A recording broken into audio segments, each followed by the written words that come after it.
All right, we'll start off with Tehillim. We have 20, it looks like 18 tabs open on top. See how many, but open by the time we finish. Good morning, Reb Label. Good morning, Reb Levi. Good morning, Mr. Minsky. Good morning, Rabbi Karp. Good morning, Reb Moshe. Good morning, Dovi, Mr. Mike. Mr. Mike. Mr. McHugh, go say Mike. Yeah, Mr. Nadich. Okay, we will start off with Tehillim. We say for the Holy Land of Eretz Yisrael. And then we will give some tzedakah.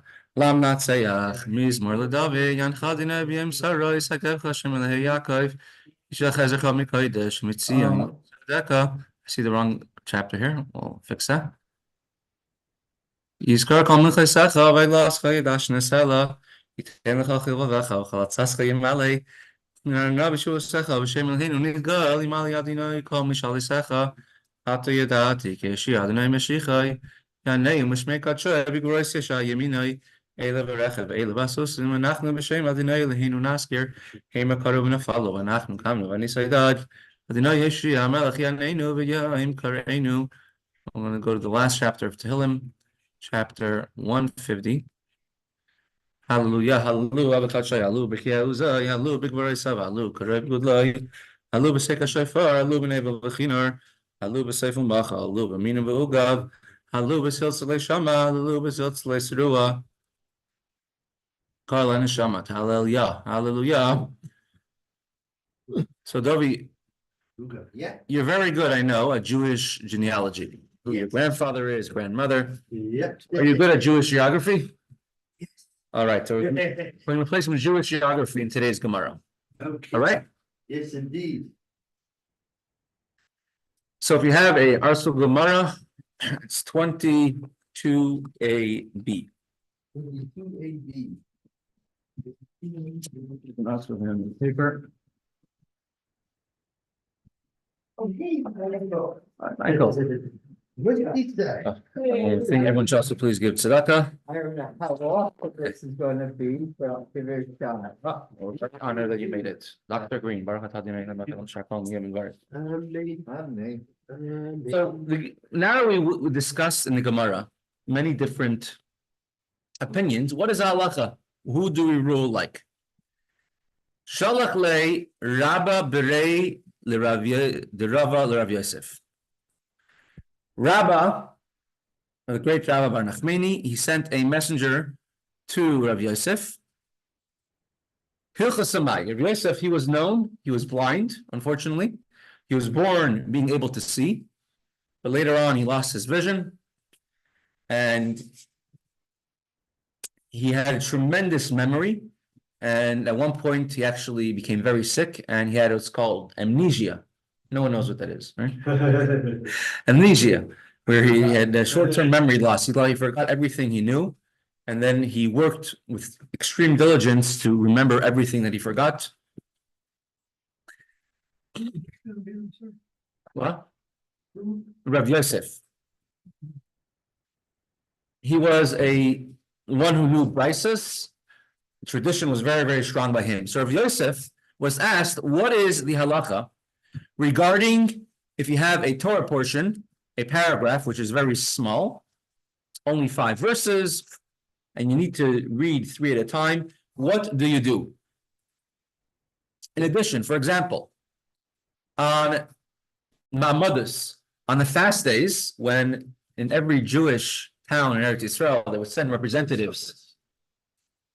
They would send representatives to the Beis Hamikdash, and in their own cities, they would have fast days. They would gather together the elders of the city, and they would fast. And they would read the Torah, and they would read from the 7 days of creation. And many, yes. 22:8:3. And there's many paragraphs here that are short. You need at least 3 aliyahs, each one being 3 psukim. The first paragraph of the first day of creation is 5 psukim.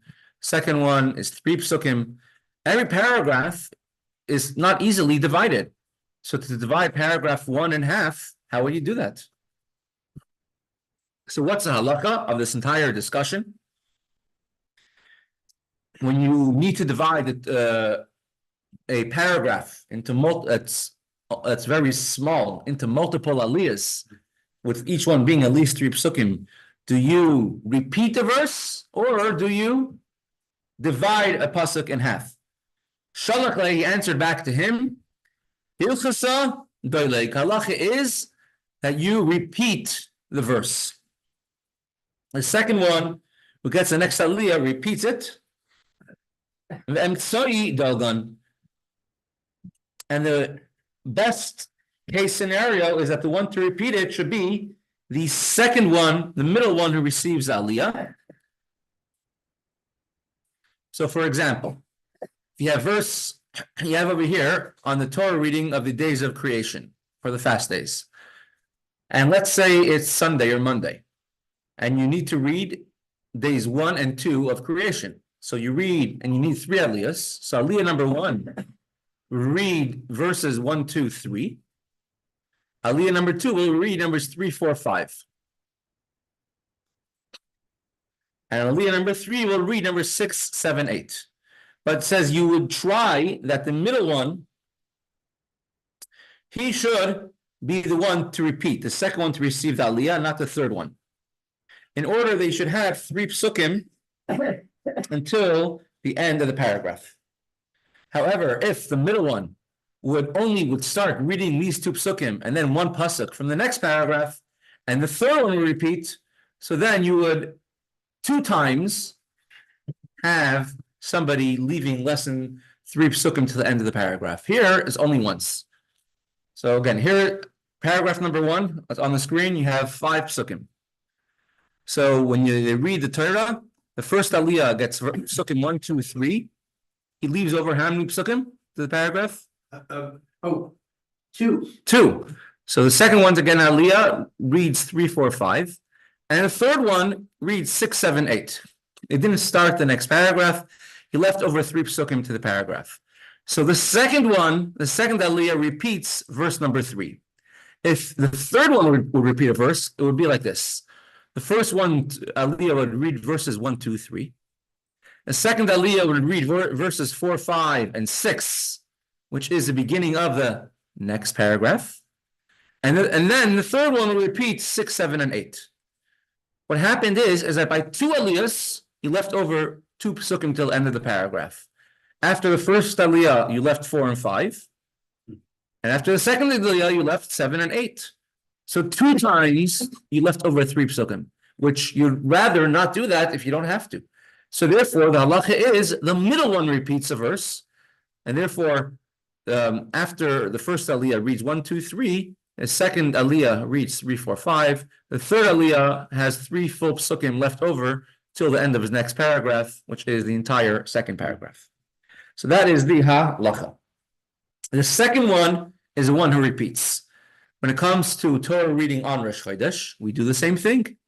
We have the first aliyah gets verses 1, 2, 3. Second aliyah receives verses 3, 4, 5. It's the second one who repeats, not the third one, because if otherwise it would be first one is 1, 2, 3, second one is 4, 5, 6, and third one would be 6, 7, 8. And then you do 9, 10 to just get the next paragraph in order. And then you would be leaving over 2 psukim to the end of the paragraph after aliyah number 3. So therefore, it's always the second one who repeats the verse. To minimize the amount of times that when you're reading the Torah, you stop and make a new aliyah when you have 2 psukim left to a paragraph. Continue with the Gemara. Here is the rule.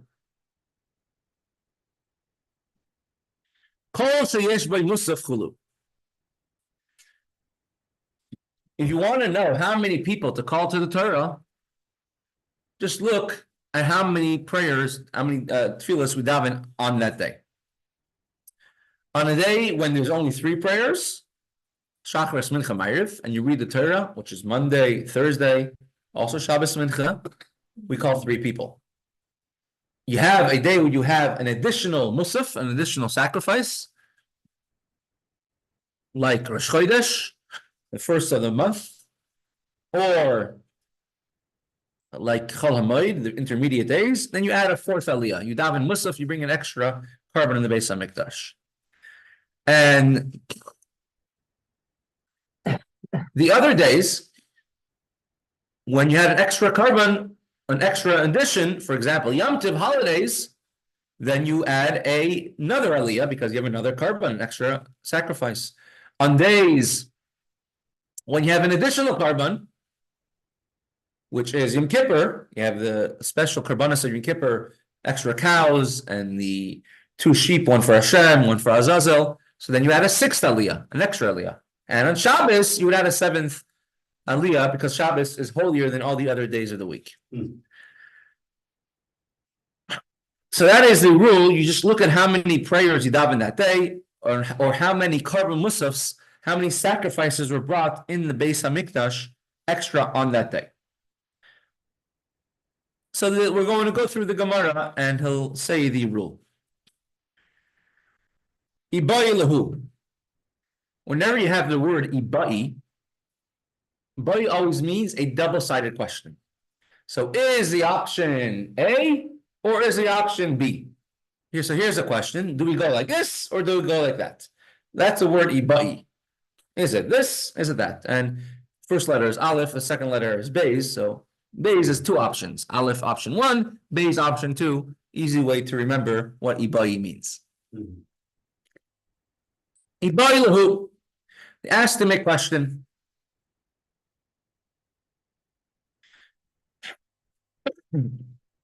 So the same people that we asked before, that we discussed before, of Yosef, Breder, and Rabbah.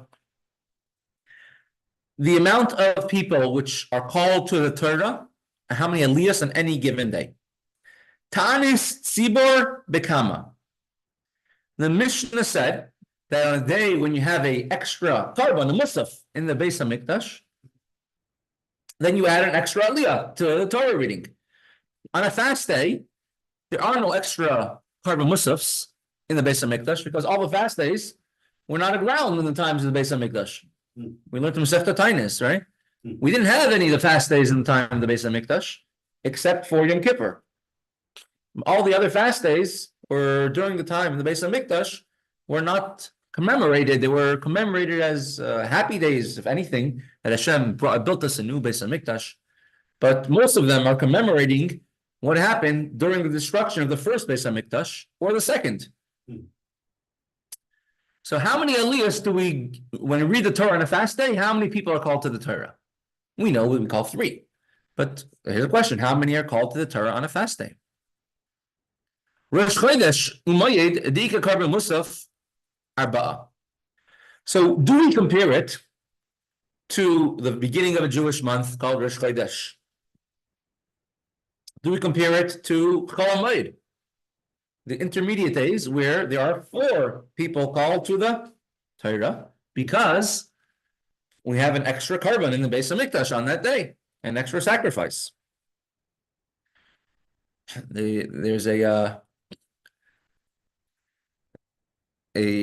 book called Kiddush Hashem. It's an encyclopedia of the Holocaust written by Rabbi Shimon Huberband. He was in the Warsaw Ghetto. And he, during the Holocaust, he was chronicling, writing down what's happening. He said, because there's not going to be any survivors left over here, so we have to write down what's going on. So he kept on writing and writing a lot. And there was a small group called the Oinik Shabbos group, read by the Ringelbaum brothers, and they chronicled a lot what's happening in the Holocaust. Many things we only know from there. He was killed in 1942, and they discovered after the war and doing construction, discovered many milk jugs that were underneath the rubble of one of the buildings, and they found a lot of his writings. So he has over there one section called Humor of the War, Humor of the Holocaust. On Rosh Chodesh, the first of the month, davening is longer because we have Torah reading, and we haven't carved Musaf, which we daven in Shul, but it's a weekday. Many people running to work. And in the ghetto, the most important day of the week was Mail Day. whenever the mail came, the mail would come at a certain time, and everybody was waiting for the mail. Maybe it's a package, maybe it's money, maybe it's an affidavit, maybe who knows what, their only source of hope. And so one day the mail carrier, Jewish man, he's walking, everyone's waiting for him, and there's a big line waiting for the mailman. And he comes 20 minutes late. Everyone starts screaming at him, "What are you late for?" He says, "I'm sorry, today is Rosh Chodesh. I had to daven Musaf." So the first of the month is an extra carbon in the Beis HaMikdash. Arba. So you have 4 people called to the Torah. Aval Hachla, but a fast day. The Leiker carbon Musaf Loi. There's no extra carbon in the Beis HaMikdash that day. Fast day commemorates the destruction of the temple. There was no carbon, no special sacrifice for that. But when I was actually I've been thinking of it like you can have actually something being the most hot, right? And then you have actually put a temperature less hot. So now this is it's like actually Shabbos, like the most hot. Okay. Right. Then you put it. Okay, that's a good association to have. And so this becomes less and less. And the heat you can picture is actually, I'm holding it, so I picture it that way. So it makes it less and less. Right. So there's different. You can picture it. Any association that works. Correct.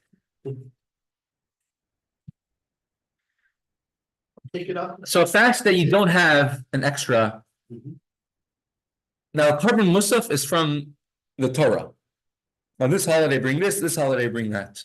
Even Chanukah and Purim did not have a carbon musaf. Right? They did not have any. We have a Torah reading. It's also 3 aliyahs on Chanukah and on Purim.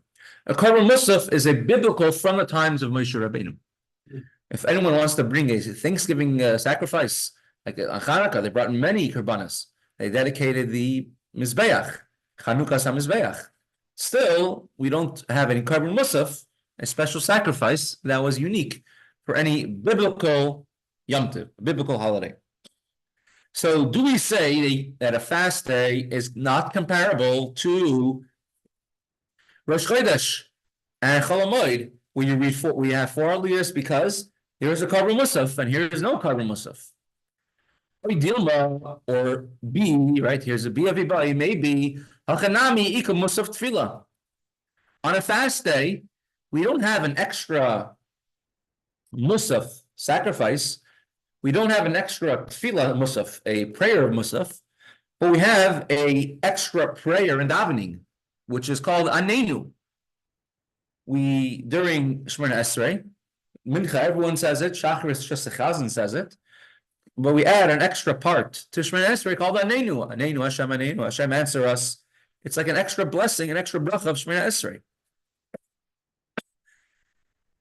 Since you have an extra carbon, an extra tefillah, an extra prayer called Anenu, Hashem answer us, and tefillah, prayer, is the substitute for karbanis. We can't bring sacrifices today. It says in Basi Lagani, a carbon comes from the word parov, which means close, bringing yourself close to Hashem. And the Beis HaMikdash will bring animals as karbanis, animals as sacrifices. And today, we don't have a Beis HaMikdash, but in a certain way, we have an advantage from it, is that instead of only a Kohen being allowed to serve Hashem, every Jew could serve Hashem. And every Jew could bring their own heart, a carbon, close to Hashem. An animal means, an nefesh b'ham is your animal soul, your animal desires. Like we learned in Kundur Samayin a lot about it. Some people have a desire for better food, which is a very low level of desire. Some have a desire for music, which is a higher level of desire. Some have a desire for making themselves feel good by being generous or something like that. Some have desire to be intellectual, but everyone's desire is bringing them, that's your own personal nefesh b'ham, is your animal soul, and bringing it close to Hashem, using it out, and that's, we could bring a carbon. So since we have a prayer, Lavanenu, and tefillas, prayers are in the place of sacrifices, so maybe we do count it as an extra musaf, an extra prayer, and we should have an extra aliyah, 4th aliyah, on a fast day as well. We don't count the 24, if you remember, we learned about it called sounding the alarm in Mesechta Tainis.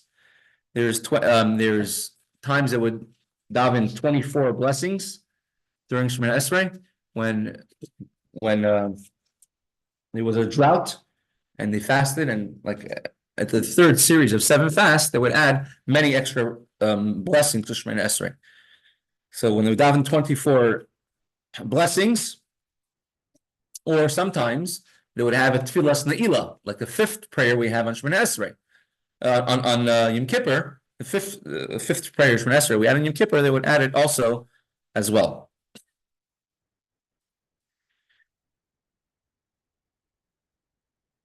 Now on Tisha B'Av, there are opinions. Some say you should call 4 people, and we'll have that soon in the coming Mishnah on the next side, the next page. On 22b, we'll have about, do you call 4 people, 4 aliyahs on Tisha B'Av? But Tisha B'Av is considered actually a holiday also, so maybe that's why, right? Right, but Tisha B'Av is no ne'ilah. Yeah, that's true. So there's no ne'ilah.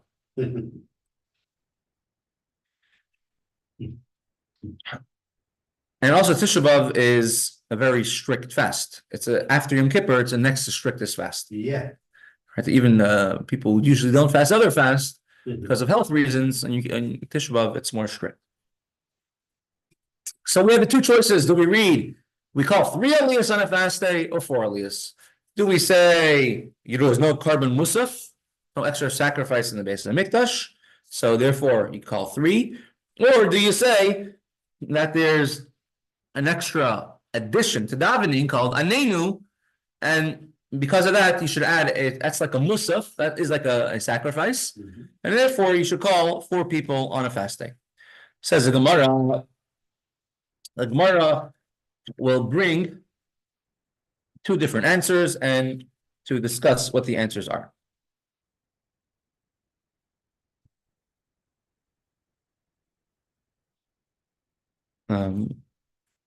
Tashma, Rosh Chodeshim, Uvechulu Shamoyed, on Rosh Chodesh and Chol Hamoed, Karen Arba'a, you call 4 people. Habataina Sibur Shloisha is a brisa which states that Rosh Chodesh and Chol Hamoed, the beginning of a Jewish month and intermediate days, the 3 people will get an aliyah. And the fact that the Mishnah didn't add on also fast days, you call 4 people, means the fast days you don't have 4 aliyahs and you keep it at 3. And for answer to Gemara, a Maresh, look at the beginning. It says, "V'sheni v'chamishi b'Shabbos v'mincha karen shleisha." Atani sivar haba. I could deduce the opposite. You're trying to deduce from the fact that it doesn't include a fast day in the list of 4 aliyahs that there's 3. The Mishnah also has a list of when you have 3 aliyahs, which is Monday, Thursday, and Mincha and Shabbos, and there does not include a fast day. So the fact that it was left out is no proof. We cannot answer. Let's go a little bit up the page. The very first words we read today, that Rabbah asked Rav Yosef, what's the halacha? We'll just do a little bit. Okay, we'll do the next part. We'll skip that explanation. So let's go do the next part. Tashma. The Gemara now wants to answer this based on another story that happened. The Rav Ikla LeBavel. Rav one time came to visit Babylonia on a fast day. Now, what does it mean Rav came to visit Babylonia on a fast day? Rav lived in Babylonia, and we lived in Babel. Yeah. So I'll just discuss what that means. In the year 1207, where is it? 1209, I think. Here. We also learned in yeshiva in Israel, and you Rabbi Yehuda next. 219. In the year 219, Rav moved to Babylonia, to Babel. We see many times in Gemara that there was communication between Eretz Israel, and Babylonia. Babylonia is modern day Iraq, Iran, Mosul, all these cities are in the area of Babel. Now, let me just share on the screen. How long did it take to travel? Okay. How long did it take to travel? Here, new share. Here. So here is approximately where Yavne was, right? Yavne that's where the Jewish center in Israel was. You have the north of Israel where Rav Yehuda Nasi lived, where he's buried. This is Jerusalem. And going on the trade routes of that time, approximately you have to go up to Damascus. That's where the main trade route was. There's a lot of mountains over here. And then they would go around Damascus and travel over here this way to Babel, to Babylonia. That's the Chidekel River, the famous Chidekel. We mentioned a lot in chapter 1 about Shushan, the city. It goes right along the city of Shushan, or Shush of today. So this, how long would it take? So let's look at Ezra over here. In Ezra, chapter 8, verse 31, it's a little bit out of order, the verses over here.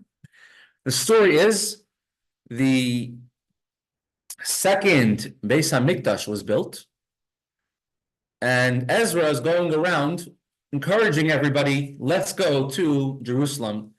Let's go Pesach in Yerushalayim, L'Shana Hazeh, this year in Jerusalem. And he encouraged the people, and he got a very large group, and he told them, let's all go to Yerushalayim. And they became excited, and the whole group, this describes in the beginning of the chapter who they were. These people, these families, and they all decided 3 days before Pesach, let's travel to Jerusalem. I guess wives were not too happy that they now had to finish. No, they were going with the families. They said, I don't know, we probably won't make it in time to Eretz Israel, to Yerushalayim for Pesach. It's 3 days before Pesach. But they left. They said, we already have to start moving. And they made Pesach on the road. And how long did it take for them to travel? It says they traveled on Yud Beis Nisan, the 12th of the first month, which is Yud Beis Nisan, 3 days before Pesach. They got up and they started traveling to go to Yerushalayim. And they came to Yerushalayim and stayed there 3 days. And when did they arrive? It says later on, they arrived in the month of Av.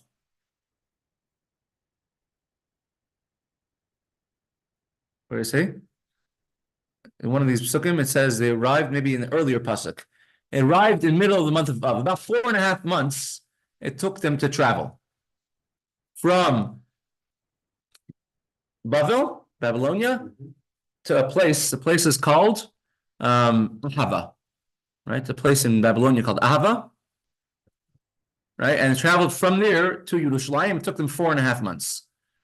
I'm assuming that the transportation did not advance too much from the times of Ezra till the times of Rav.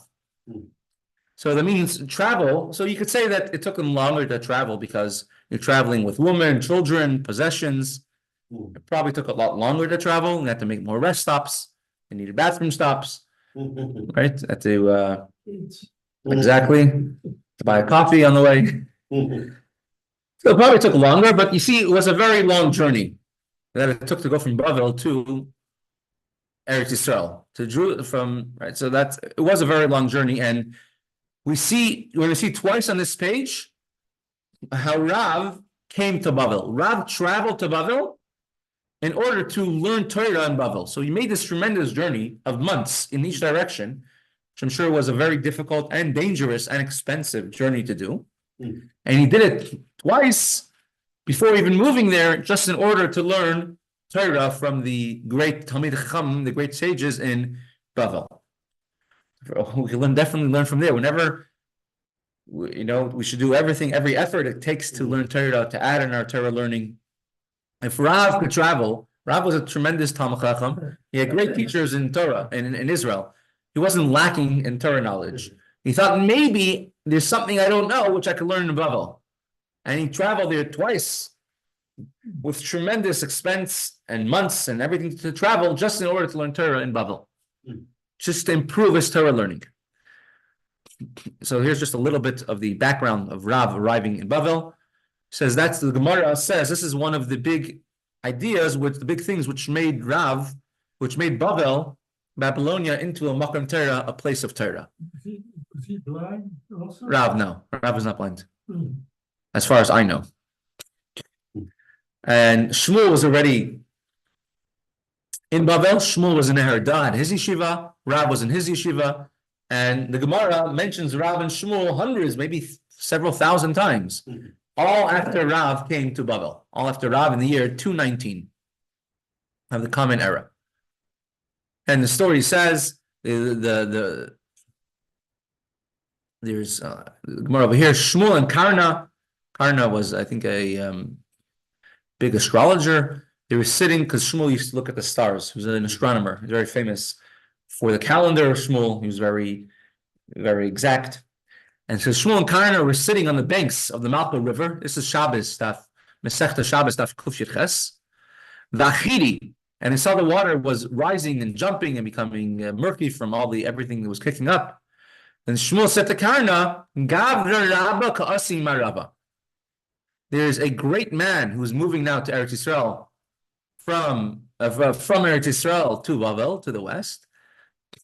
V'chayesh b'meyeh. And he's aching. He has stomach pains, and it says the and the water is going to greet him now.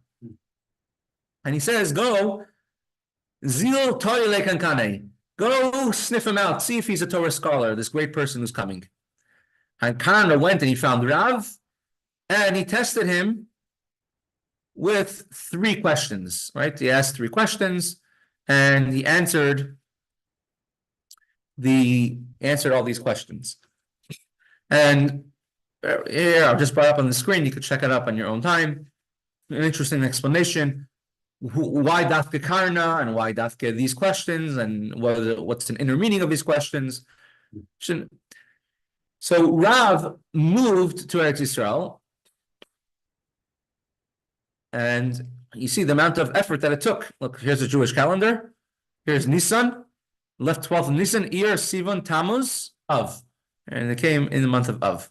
So it was an extra, huge effort that it took for Rav to come learn Torah in Bavel.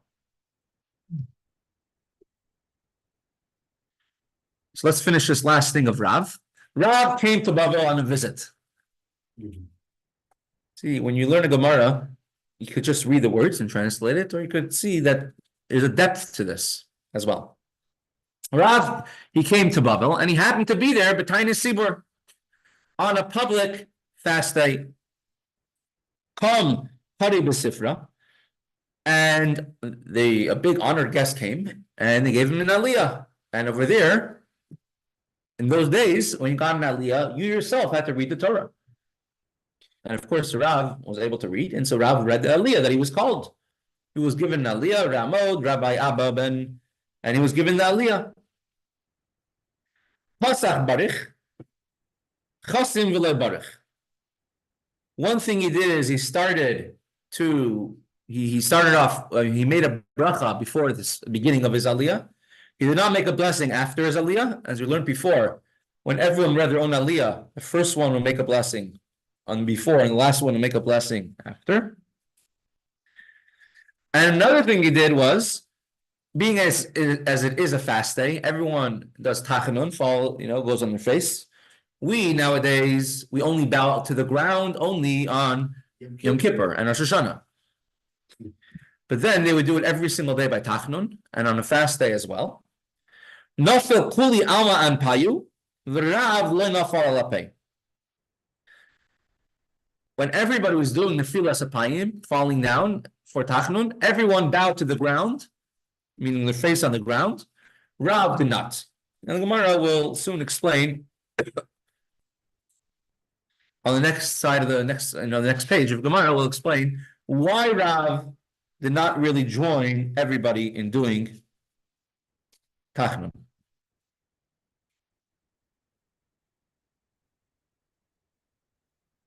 But we'll pause the Gemara over here. So that's just a story of Rav, and based on this story, the Gemara is going to try bringing a proof to how many aliyahs there are on a fast day. We'll pause the Gemara over here. Just X out a lot of these things. Right, leave it with that. We're going to continue now with Kuntras Umayan.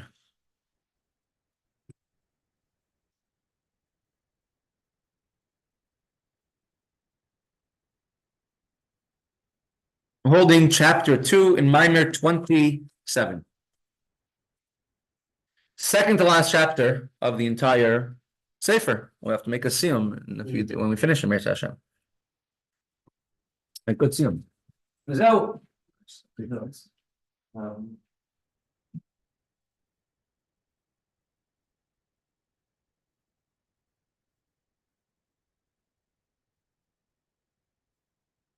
my Sefer.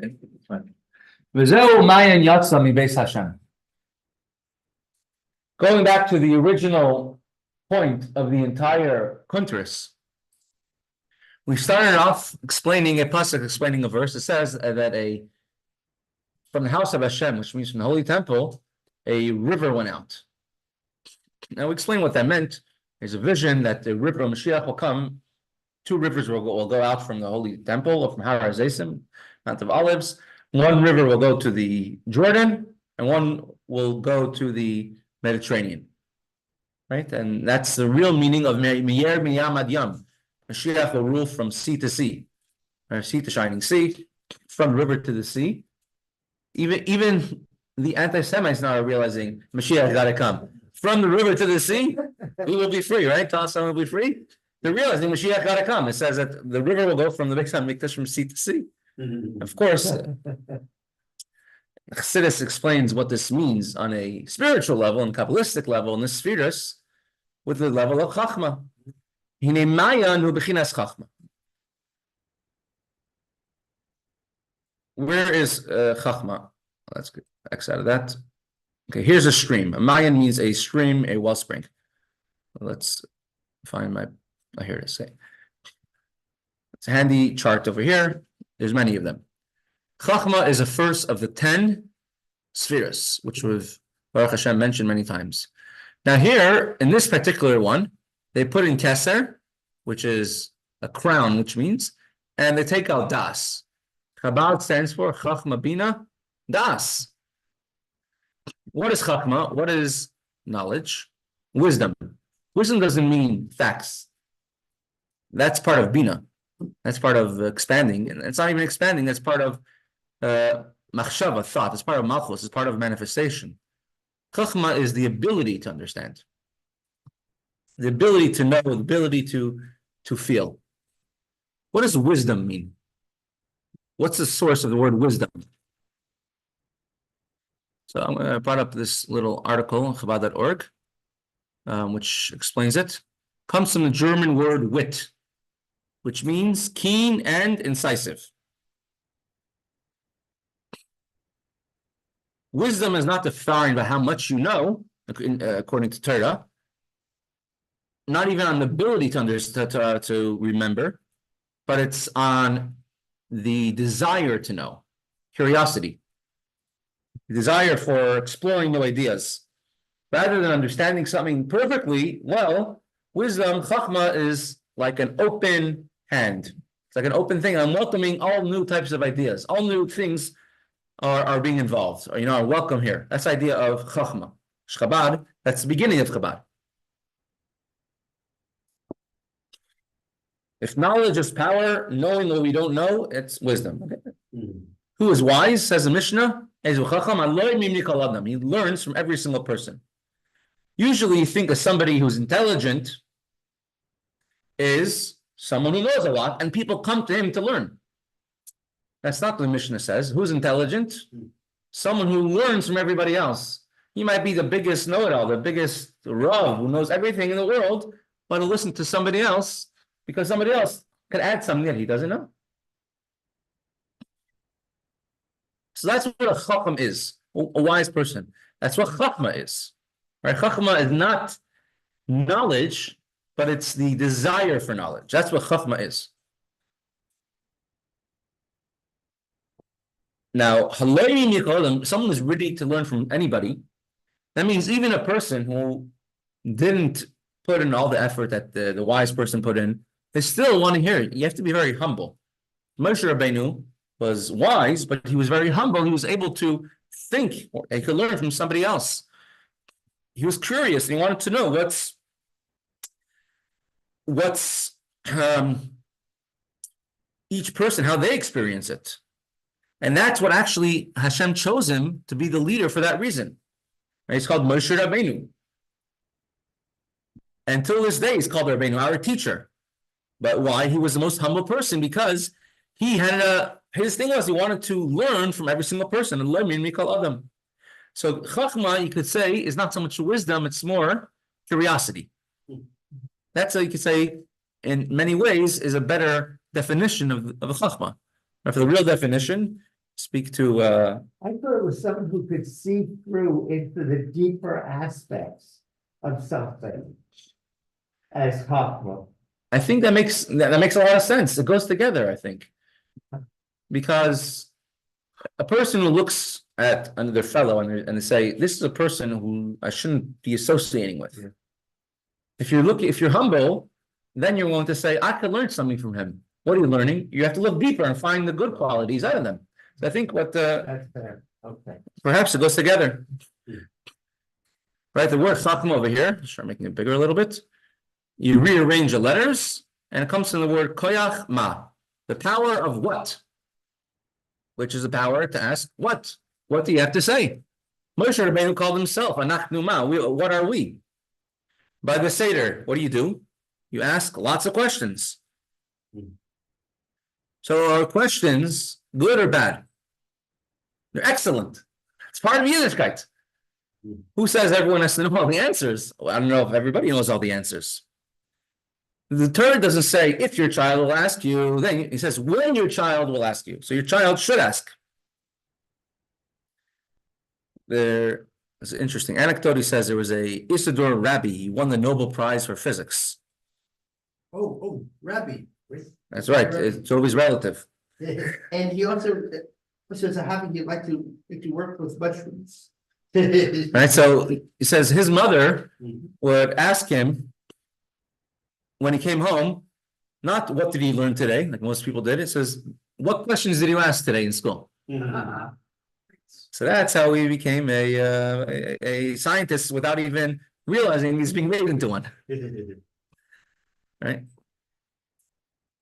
And so in the same way, somebody studied many different presidents, and they found that generally, the long list of personality traits from every president, and said the ones who are most successful were the people who are always curious, trying to find out new things, hear new ideas.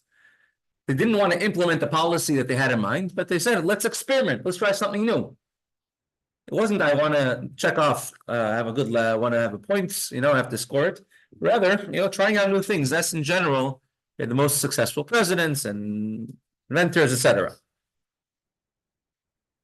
It says, Beis Hillel and Beis Shammai, we know them. It says, you know who the bigger Torah scholars were? Beis Shammai. But halacha is never like Beis Shammai. Very rarely. It's like 18 instances out of hundreds where the halacha is like Beis Shammai. But almost predominantly, halacha is always like Beis Hillel. These students of Hillel as opposed to Hillel of Shammai. Why? No, they weren't as great thinkers. They weren't so knowledgeable like the house of Shammai. House of Shammai had bina. They had they excelled at bina. They were able to build upon what they learned, delve deeply, plumb the depths. Beis Hillel, they had more the chachma, the curiosity. They were respectful. They never shut anyone else down.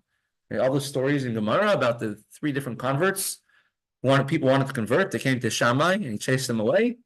And they came to Hillel and he accepted them. And even with all their idiosyncrasies that they came along with the Shammai. That's like Chabad. Well, Chabad incorporates Chachma Bina Das. It's a coincidence, yeah. Shammai, they would always argue the point out to win. Priscilla wasn't out to win. If we're wrong, great, thanks for letting me know. They were out to find out what's the real deal.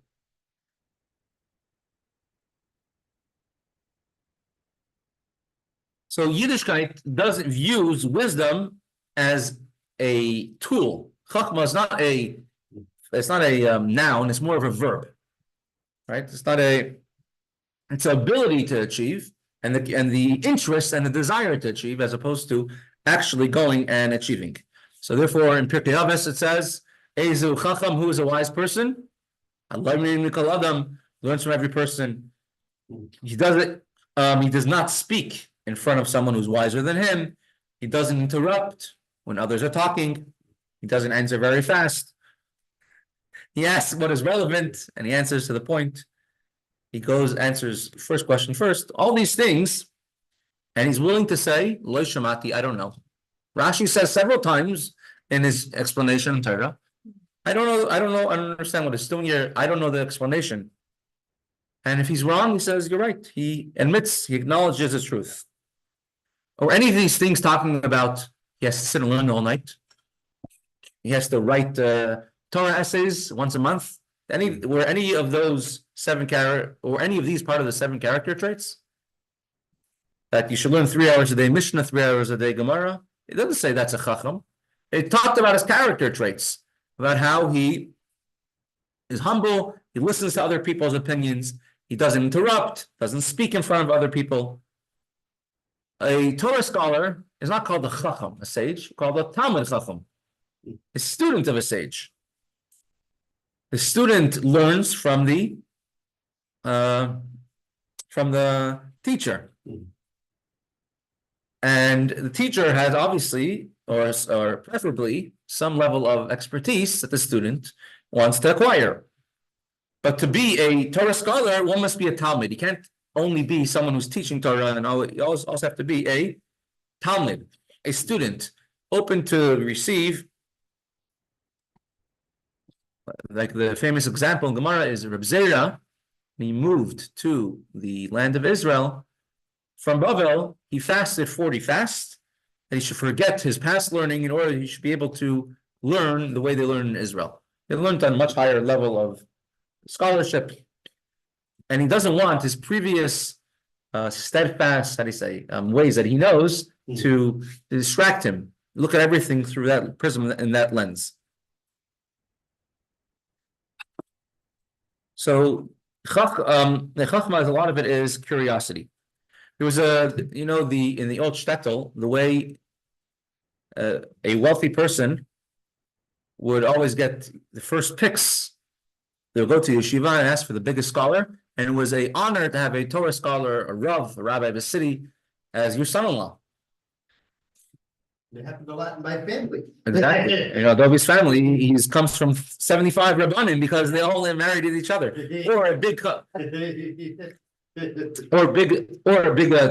you have a very big well-known rabbi, Rosh Yeshiva, and he himself will go to a city and go to the Rosh Yeshiva. And so there's one time, a great sage, and he had a daughter of marriageable age, and he's looking for a suitable chassan, make a shidduch. And he went to the biggest yeshiva in the area, and he says, I'm looking for a son-in-law, but instead of going to the head of the yeshiva, he says, I want to ask all the bachrim. He says, I want to ask the yeshiva students myself. I want to talk to them. And so he gave a shir to the yeshiva, and he asked a question during the shir. And he says, whoever could come up with the answer, I'm willing to have them. I'll be happy to have them as my son-in-law. It was a very, very difficult question. And a lot of students were trying to figure out the answer, and nobody was able to figure out an answer to this. So when he's leaving town, so the wagon driver heard one of the yeshiva students stopping them and started running towards the carriage. So they stopped. He asked him, what do you want?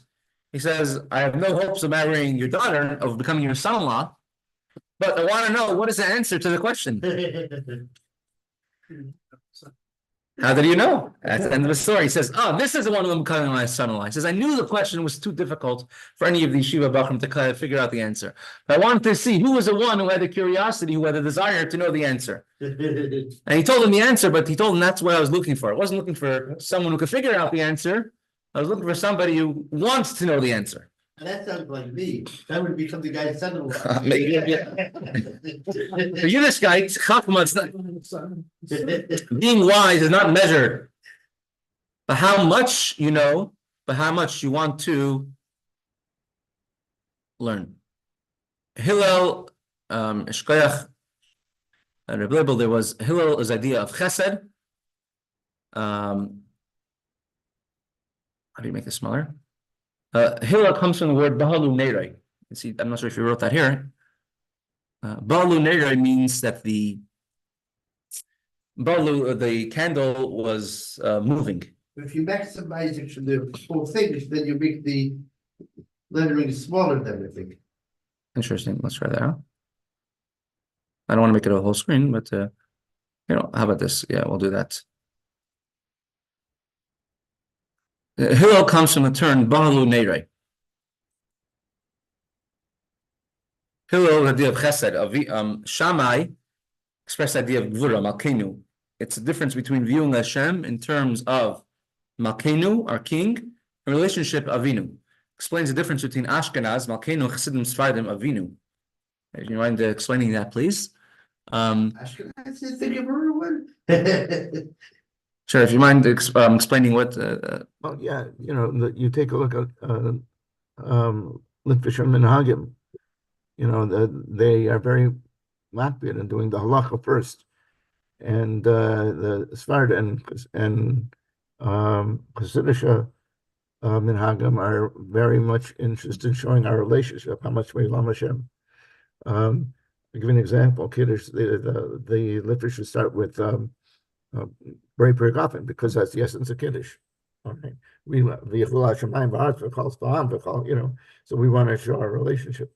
Same thing with you put a gartel. The belt works as a gartel, and then we put on a gartel. So the question is, how many times can you fulfill the halacha?